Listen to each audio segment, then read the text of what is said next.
Bienvenue à tous. Focus Entreprise s'intéresse cette semaine à la plus grande bibliothèque francophone numérique. YouScribe facilite l'accès à la lecture et à l'éducation grâce à sa plateforme disponible sur téléphone mobile. Cette bibliothèque numérique est aussi participative. Ses utilisateurs peuvent l'enrichir avec leurs contributions. Fondée en 2011, YouScribe emploie aujourd'hui 13 personnes. Résolument tournée à l'international, l'entreprise réalise 80% de son chiffre d'affaires avec des pays francophones tels que le Sénégal, la Côte d'Ivoire, le Maroc ou encore la Tunisie.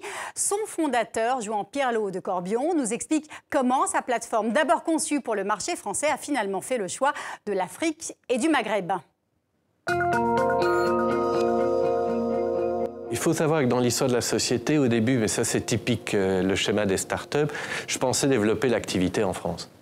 Et puis on s'est rendu compte assez vite, et sous l'impulsion des éditeurs, que en fait, ça avait beaucoup plus d'intérêt de proposer ce genre d'offres dans des pays où il y a très peu de livres papier, où il n'y a quasiment pas de libraires et très peu de bibliothèques.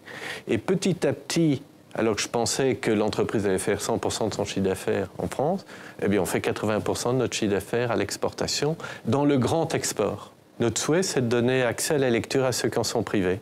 Et on sait, je vais vous donner quelques chiffres, il y a une bibliothèque en France pour 7000 habitants en moyenne. Dans les pays d'Afrique francophone, il y a une bibliothèque pour 1 200 000 habitants. Et le mobile permet de donner accès à la lecture. Pourquoi?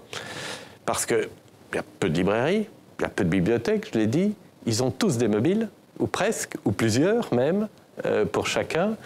Et le livre est cher à transporter, à distribuer. Il n'y a pas toute cette infrastructure de distribution dans la plupart de ces pays. On pense du coup que notre projet est à la fois un projet économiquement intéressant pour les auteurs, pour les éditeurs, et aussi que ça a du sens. Par exemple, des grandes entreprises qui nous achètent des accès pour les offrir à leurs salariés ou à leurs clients, parce que dans ces pays, les entreprises souvent se substituent au pouvoir public, par exemple, apporter l'amélioration de la formation professionnelle. YouScribe, c'est une bibliothèque francophone. Ce n'est pas une bibliothèque française. C'est une bibliothèque qui essaye le plus possible d'avoir et de présenter des catalogues qui sont issus d'éditeurs sénégalais, ivoiriens, d'éditeurs marocains, tunisiens, pour que ce soit une bibliothèque qui soit une bibliothèque francophone au sens large. Et l'aventure pour YouScribe ne fait que commencer. Prochaine destination, le Vietnam, Haïti ou encore le Bénin.